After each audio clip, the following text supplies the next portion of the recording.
Muy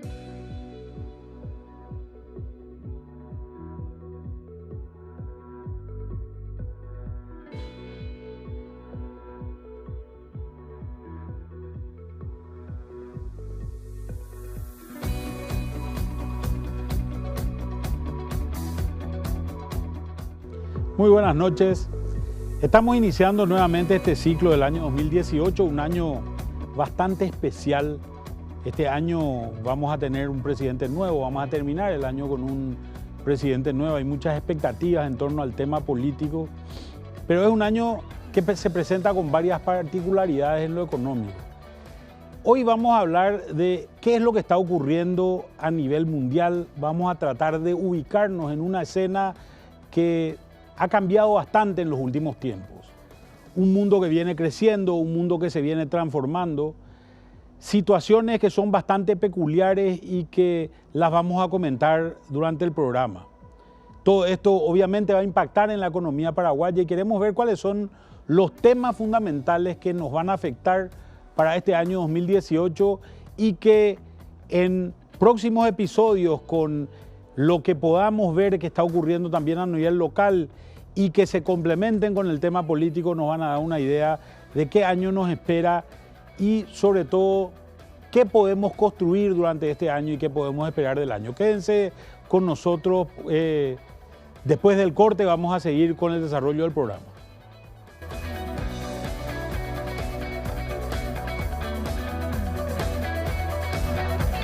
Cuando se presentan perspectivas económicas, la realidad del Paraguay no es ajena a lo que sucede en el resto del mundo, menos en un mundo globalizado e integrado como en el que vivimos. Los principales indicadores económicos señalan una importante recuperación, con mayores tasas de crecimiento económico, mayor demanda mundial y tasas de inflación que aumentan gradualmente. Además, se espera que continúe la estabilización de los precios de los productos agrícolas, mientras los precios del petróleo se incrementan levemente, como consecuencia del acuerdo entre productores de petróleo que seguiría hasta finales del 2018. En tanto que si la mirada se sitúa a nivel regional, Brasil está mostrando señales de recuperación, reflejados en una recuperación del crecimiento luego de reducciones continuas de su Producto Interno Bruto desde el 2013. En cuanto a la inflación brasileña, esta se viene frenando, el real se muestra relativamente más estable y el déficit fiscal una reducción. Todo lo anterior resume que pese a las primeras señales de avance, queda mucho aún por delante, principalmente en materia fiscal. En el mismo sentido, la recuperación de Argentina también es lenta. El déficit continúa siendo un serio problema. La inflación viene bajando, pero sigue alta y se proyecta que el Producto Interno Bruto crecería a tasas moderadas. En el primer programa del 2018, Manuel Ferreira analiza el mercado internacional y su influencia en Paraguay.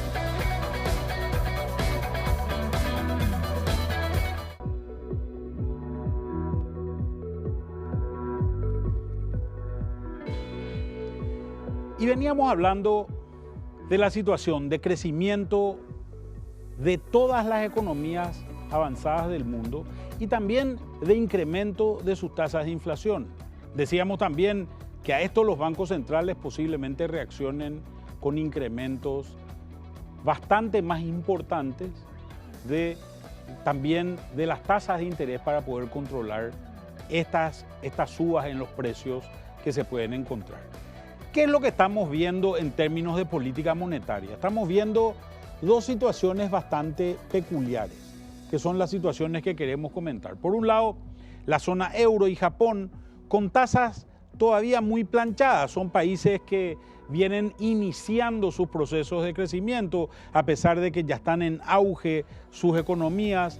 Todavía hay zonas diversas donde se quieren expandir en algunos casos, y por eso un sostenimiento, sobre todo en Japón todavía, de una tasa de interés en valores cercanos al cero. Sin embargo, ya esperamos incrementos también en la zona europea, y Japón ya ha iniciado también un proceso de crecimiento de su tasa de interés.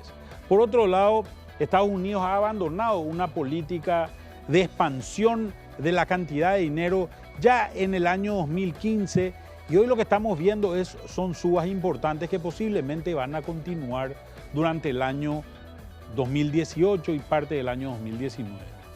Estados Unidos ha sufrido un cambio importante en la gente que maneja su política monetaria, dado que se ha cambiado el presidente de la Reserva Federal. Hemos pasado a tener una nueva persona que está comandando la autoridad monetaria en los Estados Unidos. Y vemos que este señor, que se llama Jerome Powell, una persona bastante poco conocida en general en el ámbito de la economía americana, es abogado, tiene experiencia en banca de inversión y está trabajando ya en la Reserva Federal desde hace un tiempo importante. Este señor posiblemente trabaje en una situación bastante más dinámica en términos de suba de tasa de interés. Ha dado pocas señales todavía, es una persona poco conocida en términos de prensa, pero hay una situación que seguramente le va a marcar el ritmo a Jerome Powell durante su gestión al mando de la Reserva Federal Americana. El hecho de que ha habido una profunda reforma tributaria en los Estados Unidos. ¿Qué significó esta reforma tributaria? Significó básicamente una reducción del impuesto a la renta de 35% a 21%. Cuando decimos la tasa del impuesto a la renta promedio en los Estados Unidos era del 35%, en realidad esta tasa de 35 terminaba teniendo un valor de alrededor del 27 porque había una serie de excepciones que eran usadas por casi todas las empresas y esas excepciones le permitían a estas empresas tributar menos de lo que tenían. Hoy lo que se hizo fue bajar la tasa directamente de 30 a 21 y eliminar todas las excepciones, con lo cual hay una baja de tasa efectiva de 27 a alrededor de 21%. Por otro lado, el otro elemento importante es el cambio de un sistema mundial a un sistema territorial. Es decir, anteriormente teníamos una economía americana que, como sabemos, es sede de muchas multinacionales en todo el mundo y que generaba un gravamen no solamente sobre esa multinacional en su local en los Estados Unidos, sino que generaba también un gravamen sobre todas sus sucursales por fuera. Ahora hemos pasado a un sistema territorial, el gravamen se da solamente a aquella sucursal o aquella central que se tiene en los Estados Unidos. Con lo cual esto ha permitido el ingreso de grandes capitales a la economía americana y a una disponibilidad de dinero que posiblemente anteriormente no se tenía. Obviamente esto significa una recaudación mayor para el fisco americano de lo que se tenía anteriormente, a pesar de que la tasa sea inferior. Sin embargo, cuando se empiezan a hacer cálculos, se puede notar que la recaudación total de los Estados Unidos posiblemente sea una recaudación inferior a la recaudación que se tiene o que se tenía anteriormente. En términos fiscales, esto implica que el gobierno de Estados Unidos va a tener una pérdida más grande o va a tener un déficit más grande que el que tenía anteriormente y posiblemente va a tener que salir a financiar ese déficit. Obviamente, esta experiencia es una experiencia que ya los actores económicos en general la pueden manejar. Y básicamente se empieza a traducir en dos cosas, un elemento totalmente contrario al que decíamos anteriormente. Si Estados Unidos tenía una tasa de interés más elevada, iba a actuar como una aspiradora de dólares, iba a chupar dólares del resto del mundo. Sin embargo, estamos empezando a ver que esta línea azul, que es la línea del índice del dólar con relación a casi todas las monedas del mundo, ha tenido un desplome bastante importante, un desplome del orden del 13%. Acá lo comparamos también con el guaraní, que hemos visto que desde más o menos esta misma época, principios del año pasado, ha tenido también una reducción del orden del 6%. Posiblemente veamos que acompaña, a pesar de que vemos que el guaraní se comporta con mayor volatilidad que el índice del dólar. Es decir, en los momentos en que el dólar sube o baja, el guaraní baja más, cuando sube, sube más y así sucesivamente. Hay mayor impacto en la moneda del guaraní que en el índice del dólar. Pero, ¿qué es lo que está pasando con esta tendencia? Hay muchos dólares entrando a la economía americana y eso está generando una devaluación, más allá de declaraciones que ha hecho el propio presidente Trump, donde él mismo decía: queremos una moneda devaluada, un dólar devaluado que nos permita seguramente exportar más de lo que exportábamos anteriormente. Esto es un cambio de política radical para una economía como la de Estados Unidos. Estados Unidos desde hace 30 o 35 años viene sosteniendo la necesidad de un dólar fuerte. Fíjense que cuando estamos hablando de un dólar debilitado, no importa tanto la tasa de interés que me paguen si yo soy un agente externo. Lo que voy a hacer es voy a invertir en un papel financiero, llámese una acción de una empresa americana, pero si esa acción está en dólares y yo creo que el dólar va a bajar, lo que voy a hacer es calcular la diferencia de mi rendimiento entre el valor que pueda crecer eso impactado por la tasa de interés, por un lado, y por otro lado, la devaluación que sufra al transferirlo a mi propia moneda. Y esto hacen casi todos los agentes, este análisis lo hacen casi todos los agentes externos. Entonces se ha notado un impacto bastante importante y bastante significativo en estos valores. ¿Qué es lo que hemos visto? Lo que hemos visto, a pesar de que este gráfico es muy largo, lo que hemos visto es esta situación en los últimos meses. Es decir, una caída de las bolsas, representadas en general por lo que le llamamos el Standard & Poor's 500. Es decir, el índice de las 500 empresas más grandes de los Estados Unidos, que ha tenido una reducción. Si miramos, en realidad, a pesar de que hubo una recuperación casi inmediata de eso, vemos que existen muchas dudas sobre el crecimiento de la bolsa en los Estados Unidos. Estas dudas están vinculadas a lo que decía anteriormente. Tenemos una tasa de interés que seguramente va a subir, pero seguramente un dólar que va a bajar. El efecto neto es lo que le interesa a un inversionista. Y posiblemente tenga mucho más interés de inversión en otros valores, no en acciones de empresas, sino posiblemente en bonos soberanos que generan varias percepciones distintas y que son importantes de considerarlas. En primer lugar, vemos un refugio en bonos americanos que se da ya en varios momentos, pero que es bastante más notorio en ese momento de caída de las acciones en la bolsa. Es decir, esta recuperación, este refugio en bonos no solamente de Estados Unidos, sino también de Alemania o de Japón, ha sido bastante importante y se han valorizado los retornos de los bonos. Fíjense que Estados Unidos, con esta política que estaba planteando, la política de, por un lado, generar un dólar más blando, un dólar más bajo en las distintas economías del mundo, y por el otro lado subir las tasas de interés, está generando una incertidumbre en los mercados que se refugian en papeles más seguros, como son bonos alemanes o bonos americanos mismos. Pero también le está generando un impacto. Estados Unidos tiene la necesidad de seguir siendo la moneda del mundo, de seguir siendo la moneda con la que mayor cantidad de transacciones se hacen en el mundo. Cuando consideramos esa situación, vemos también que a Estados Unidos le interesa que esta moneda no esté tan baja y que los inversionistas quieran invertir en ella. Porque con esta tasa de interés y con esta nueva tasa de impuesto que ha generado, está generando también un mayor déficit fiscal que lo tiene que financiar. Estados Unidos necesita ser atractivo para el resto del mundo.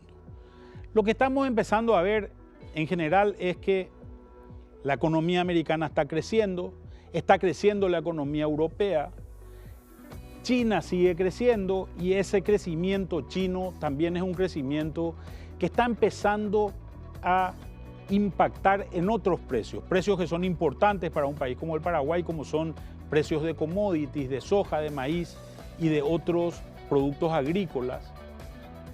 Y todo este crecimiento viene acompañado también de una suba de tasas de interés y de una peculiaridad que creo que es importante. Un dólar seguramente más bajo de lo que teníamos anteriormente. ¿Qué es lo que podemos esperar para nuestro país?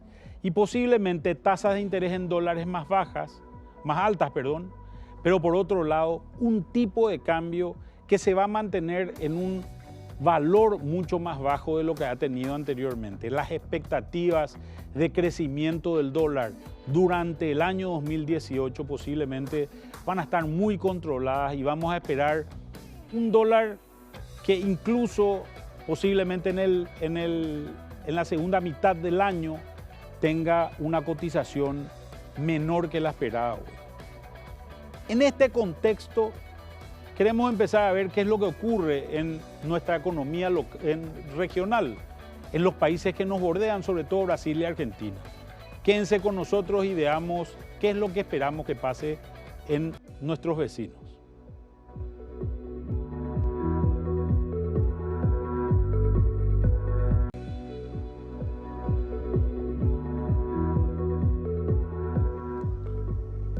Y bueno, estamos acá para hablar de lo que va a ser la economía internacional durante este año. Un año distinto, un año donde las cosas se están presentando de una manera diferente a lo que se presentaron en años anteriores. Fijémonos inicialmente en este gráfico, que es el gráfico de crecimiento de los distintos países. Este gráfico, cuando lo mirábamos, no hace mucho tiempo, hace solamente 2 o 3 años, veíamos que las principales economías del mundo, que son Estados Unidos, la zona euro y Japón, presentaban caídas bastante significativas y el mundo estaba movido o impulsado por estos países, los grandes países emergentes, donde obviamente China y India juegan un rol extremadamente importante porque son los países que más crecimiento están teniendo. Y nosotros en América Latina presentamos un crecimiento menor y estábamos rodeados tal vez del gigante de los BRICS, Brasil, Rusia, India y China, con menor crecimiento. Esta situación ha cambiado de manera bastante importante. Hoy estamos teniendo un mundo que se está moviendo con 2 motores. Estamos viendo que Estados Unidos está con tasas de crecimiento sumamente importantes, pero la Unión Europea, que no había acompañado esto, también presenta hoy un crecimiento significativo, igual que Japón. Por otro lado, China, que se esperaba tenga una desaceleración importante, también está presentando un crecimiento bastante significativo. En el peor de los casos, se podría decir que el aterrizaje de China va a ser un aterrizaje extremadamente suave. China pasó de convertirse en un país exportador industrial a ser un país que ha desarrollado una clase media importante y que hoy está creciendo también en función de su consumo. Y eso ha podido nivelar los impactos que ha tenido la crisis internacional que se había generado en un momento dado y que había impactado ese crecimiento desarrollado, porque también los costos le empezaron a subir a China y ese crecimiento de los costos generó también una menor demanda por sus productos en un momento en que en realidad el mundo tenía menos dinero, tenía menos capacidad de consumo y de compra de la que tiene hoy.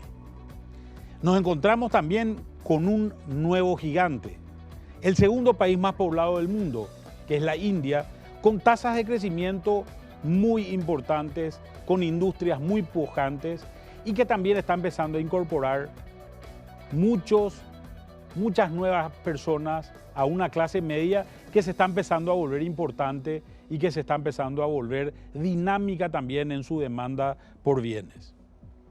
En nuestra zona, en América Latina, vemos crecimientos relativamente menores, básicamente impactados por 2 gigantes, los gigantes regionales, los tigres regionales, que son Brasil y México.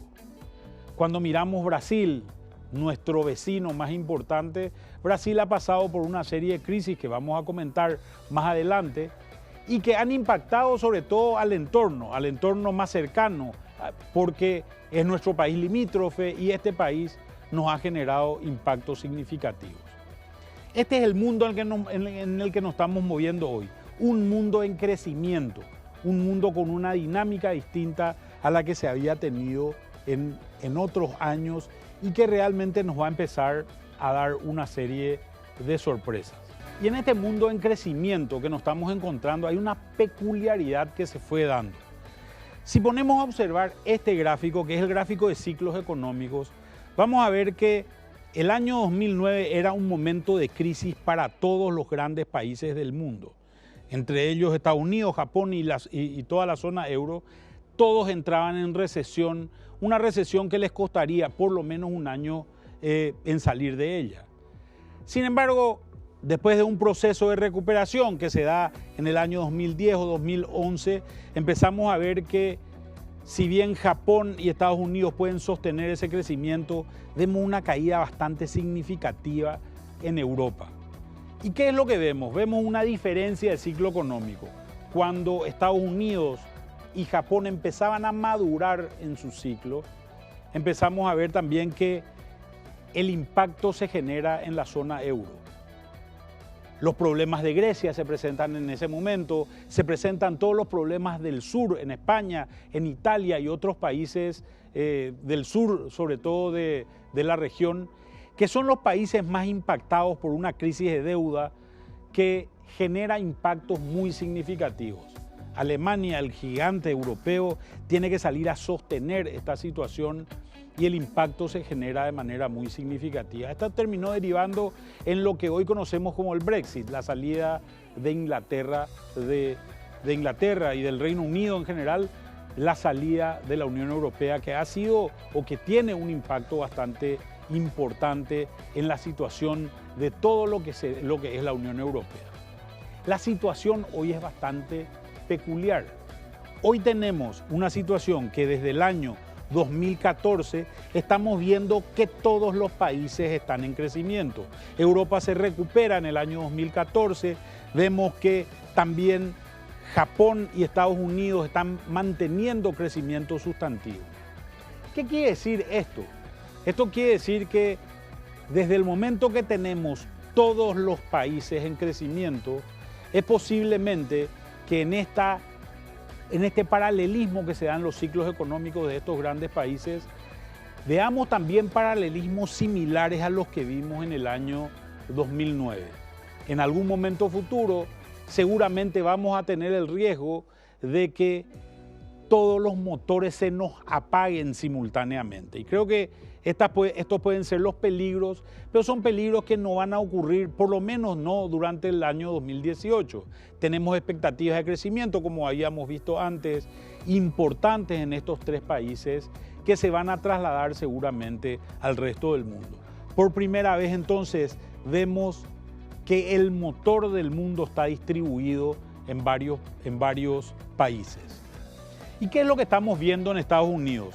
En Estados Unidos vemos que en realidad hay un crecimiento en el nivel de empleo, que después de haber caído a tasas negativas en la capacidad de creación de empleo, ha venido creciendo de manera significativa hasta casi equilibrarse en alrededor de 200.000 empleos generados mensualmente en esa economía.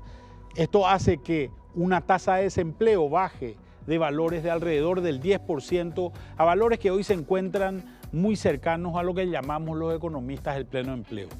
Es decir, una tasa de 4%, cuando hablamos de tasas de pleno empleo del orden del 3%, en situación de pleno empleo lo que tenemos es gente desempleada solamente porque está cambiando de trabajo. Estamos muy cerca de esa situación. Cuando nos encontramos cerca de una situación de pleno empleo, lo que vemos es que cualquier impulso que se le dé a la economía, ya sea monetario, es decir, poniendo mucho dinero en circulación en una economía, o ya sea fiscal, por el lado de lo que se llama, de lo que haría un Ministerio de Hacienda, que se llama el Departamento del Tesoro en Estados Unidos, gastando más dinero del que se pueda tener, podría generar un impacto bastante peculiar. Ese impacto se puede trasladar a los precios, es decir, se puede trasladar a una inflación. Y cuando existe inflación, los bancos centrales reaccionan de una manera muy peculiar, levantando tasas de interés y haciendo que el costo del dinero o que las ganas de meter dinero en ese banco central por parte de los bancos comerciales sea mayor, con lo cual se retira de circulación ese dinero, y al retirarse de circulación lo que vemos es que este achicamiento de la cantidad de dinero también genera un impacto sobre los precios al reducirlos. En esta situación tenemos que ver si es que continúa algún impacto como el que se había dado en años anteriores, algún impacto monetario de querer expandir la cantidad de dinero, o algún impacto nuevo, un impacto fiscal como el que está planteando en su momento y estuvo planteando en su momento el presidente de Estados Unidos, Donald Trump. Esta es la situación en la que se encuentra hoy la mayor economía del mundo. Entonces, ¿qué es lo que empezamos a ver?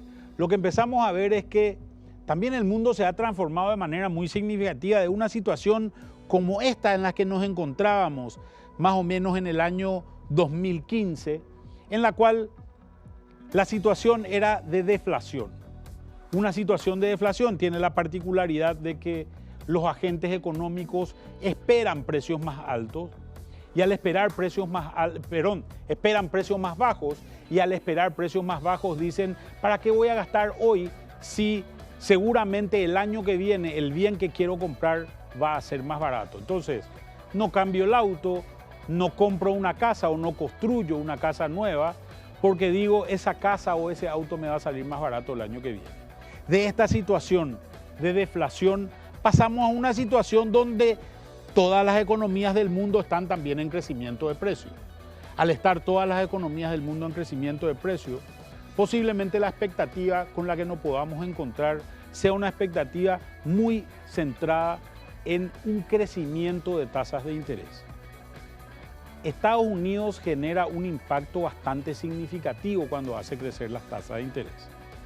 Dado que es la economía más creíble del mundo, lo que hace es atrae dinero hacia esa economía, y al atraer dinero hacia esa economía, lo que consigue es achicar la cantidad de dinero en el resto del mundo. Esto debería generar un impulso en dos cosas. Por un lado, un impulso en las tasas de interés, haciendo que lo que es escaso vale más caro y la tasa de interés es el precio del dinero. Y por otro lado también en la relación cambiaria entre las monedas, es decir, haciendo que el tipo de cambio suba en los distintos países. ¿Es esto lo que esperamos para el año 2018? Quédense con nosotros y seguimos hablando del tema después del corte.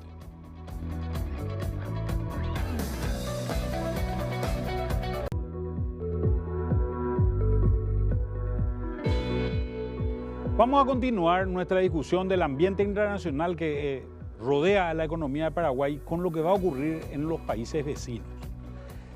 Vamos a concentrarnos fundamentalmente en Brasil y en Argentina, que son los más impactantes en nuestra economía. Brasil había pasado por una situación bastante dramática de una dura caída en su Producto Interno Bruto, que se está empezando a recuperar, y posiblemente las expectativas de crecimiento sean interesantes. Por lo menos estos son datos que están planteando analistas privados para el año 2018 y también para el año 2019, con lo cual vemos una dinámica que no se estaba viendo antes. Por otro lado, una recuperación es también mucho más sencilla y fácil después de una caída tan significativa.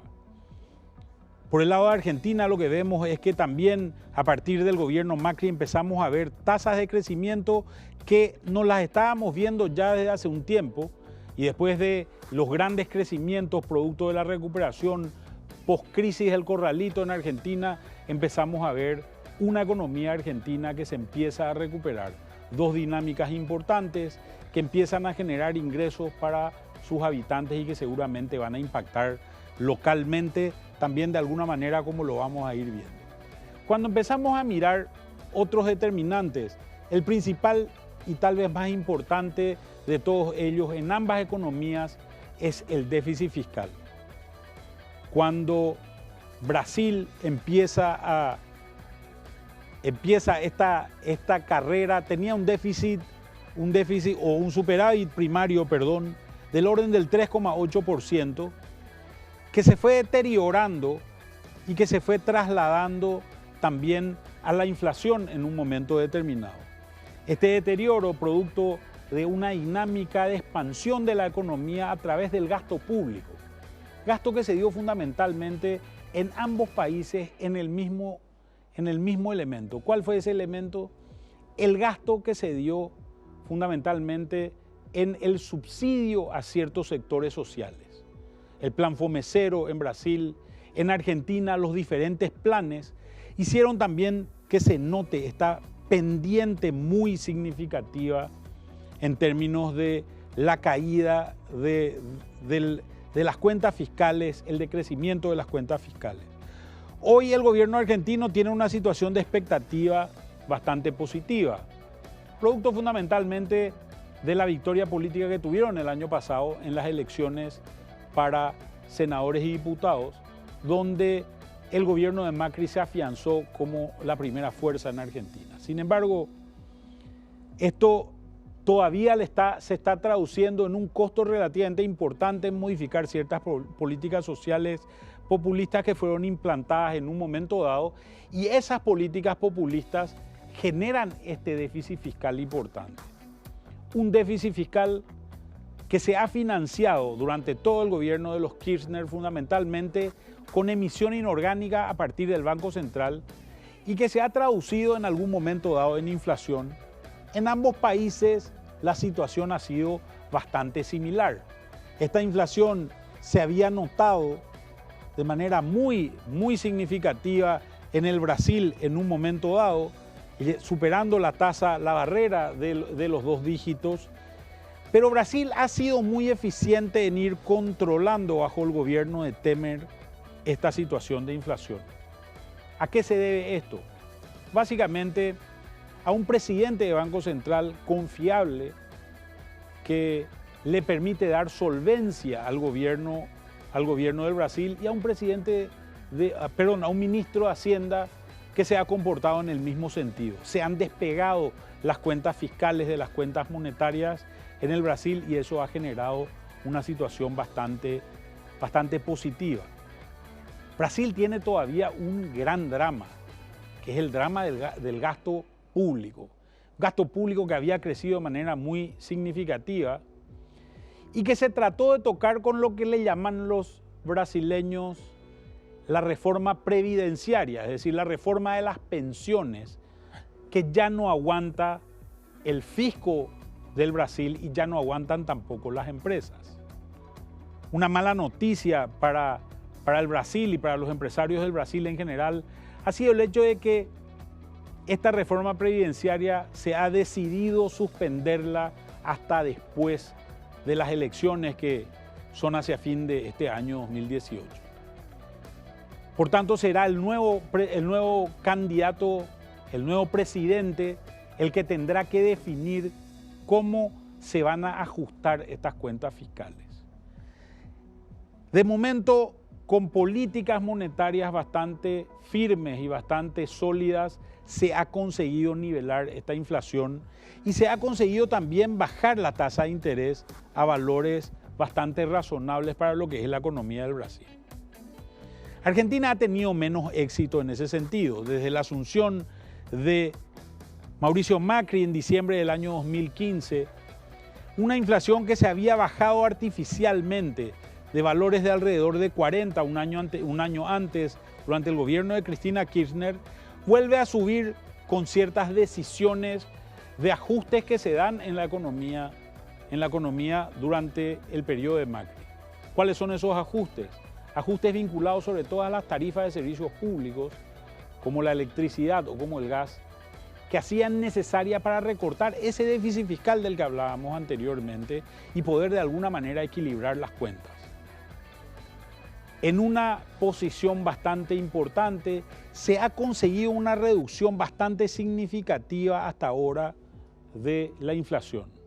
Cualquier reducción posterior que se quiera hacer a la inflación va a tener que venir necesariamente de la mano de reformas en el sistema de gastos de la Argentina que son bastante costosos. También para dar incentivos en algún momento y profundizar este déficit en Argentina se tuvo que tomar decisiones como recortar las famosas retenciones al agro. Pero Argentina consiguió financiarse fuera de los mercados. Hoy Argentina es en muchos aspectos la niña bonita de los mercados financieros internacionales. Ha conseguido emisiones históricas, las más grandes que han salido bajo la ley de Nueva York y que han sido sumamente importantes para la presencia de Argentina. Hoy la Argentina está sufriendo la gran ventaja de atraer capitales internacionales. Todo el mundo cree que se puede acercar a este país, se están abriendo sucursales bancarias en este país y vemos una dinámica que ha estado ausente durante mucho tiempo en la economía de la Argentina. Sin embargo, el control de la inflación todavía seguramente va a tomar su tiempo, porque es un control que necesita de muchísima muñeca política, que necesita de tiempo. Es esta diferencia inflacionaria la que ha generado un impacto significativo en Paraguay, como vamos a ver más adelante. En el Brasil, sin embargo, la situación ha sido distinta. Brasil generó impactos en la economía del Paraguay cuando generó una devaluación del real que alcanzó un valor superior a 4 en un momento dado, partiendo de valores muy bajos, de alrededor de 2. Esto se vuelve a estabilizar en algún momento dado. Ya tenía una caída de casi, una apreciación el real de casi el 21%.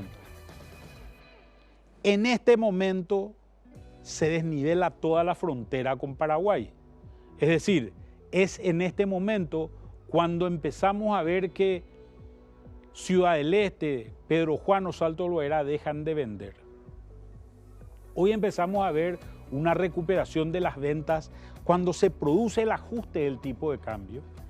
Ajuste del tipo de cambio que hoy posiblemente va a evolucionar de manera similar al guaraní y que va a permitir una cierta dinámica en frontera y también va a permitir que aquellos productos que nosotros colocamos en el Brasil, como es el caso del maíz, como es el caso de nuestra carne, como es el caso de productos como el arroz y todo lo que se venda en frontera, seguramente van a tener ventajas de tipo de cambio que van a generar una cierta dinámica en esos precios o por lo menos van a sostener los precios en los valores que estamos viendo hoy.